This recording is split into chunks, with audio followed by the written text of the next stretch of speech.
One of the main reasons people tell me they don't want to leave a position outside of financial security is lack of clarity and confidence around what to do. This feeling can 100% be remedied if you are ready to do the work. There is no quick fix to finding a job or advancing in your career, but being strategic and doing the work will pay off. If you're ready to work, let's go. This is one episode in a 20-episode season designed to provide career foundations for experienced professionals. We are going to give you the tools to find clarity and confidence, help you with your resume, give you simple interview strategies, known job search strategies, negotiation tactics, and more, all with an experienced professional in mind. My name is Julia, and I'm the career strategist behind the Ride the Tide Collective podcast, where we equip ambitious professionals to strategize and take action to advance their career.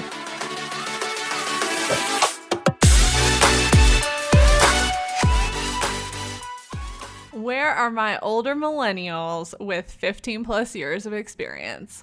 I see you. This episode is for you and others who are mid-career. You have experience and you aren't getting that next level position. As a career strategist, it is my first duty to tell you that if you have 7 to 10 plus years of experience, and especially if you have 15 plus years of experience, you should not be applying to positions online. You have to be using your network. If you don't have a network, we have some different issues, and this episode will only help with a piece of those issues. Resumes for more experienced professionals should look different than early career. You've probably had a few professional experiences, you've made an impact within your organization or industry, you might be managing people, but you aren't in the beginning anymore. Resumes at this level are often read by humans, not machines. You might need to submit an official application through an electronic system or an application tracking system, but you have likely been referred for a position or headhunted to apply.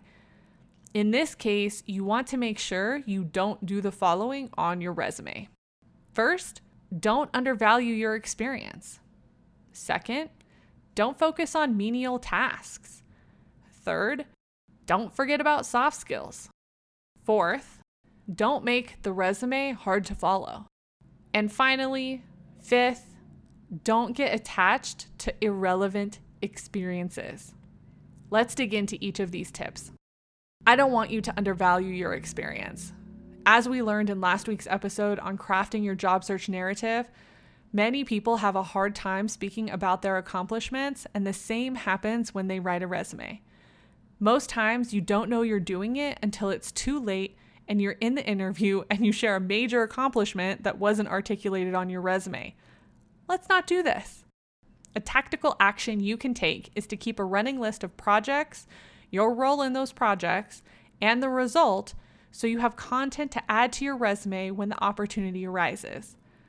Another action you can take is to dust off your old resume and read through it with fresh eyes.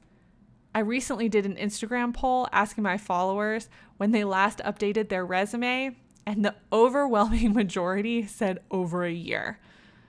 If you aren't actively looking for a job right now, it's a great time to review your resume and make sure your most standout accomplishments are listed.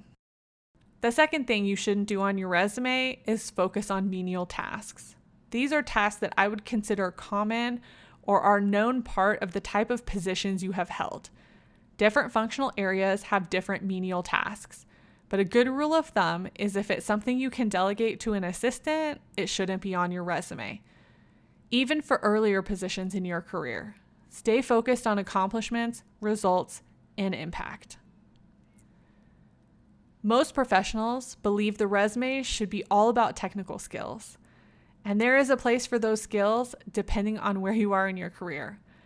But as you continue to advance into management level or director level roles, your soft skills need to play a larger part in your accomplishments.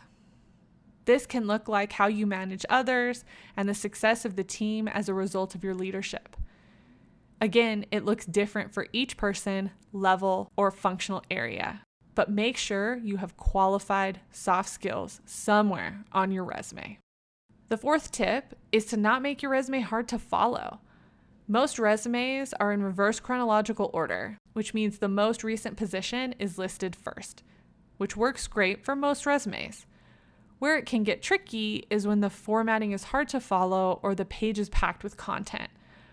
I see a lot of experienced professionals write their resumes in paragraph format, which is extremely hard to read and follow, especially when a resume is glanced at for about 10 seconds or less. Use bullet points and make the most important information easy to find. Check out episode 7 of season 2, where I go into more depth with formatting tips for experienced resumes. The final tip is to not get attached to irrelevant experiences. When you are choosing resume content for a specific position, and notice I did not say 50 positions, but for that one position where you met with the hiring manager or were referred by a colleague or a friend. When you choose content for that resume, you want to make sure the information is relevant to the position. It needs to showcase your major accomplishments and results, as well as skills that will help you do what is required where you might not have that exact experience.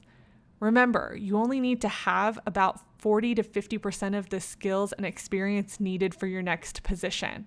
If there isn't room for growth, what's the point? While your resume isn't going to be the make it or break it of the hiring process at this level, it does a few things. It helps you remember why you're amazing and focuses your accomplishments on what is relevant for the position, and it allows you to highlight accomplishments that may not have come up in a networking conversation. A bonus pro tip is to apply this information to your LinkedIn profile. It all applies and will help strengthen your LinkedIn presence. If you have any questions or would like to continue the conversation, please connect with Ride the Tide Collective on LinkedIn, Instagram, or Facebook.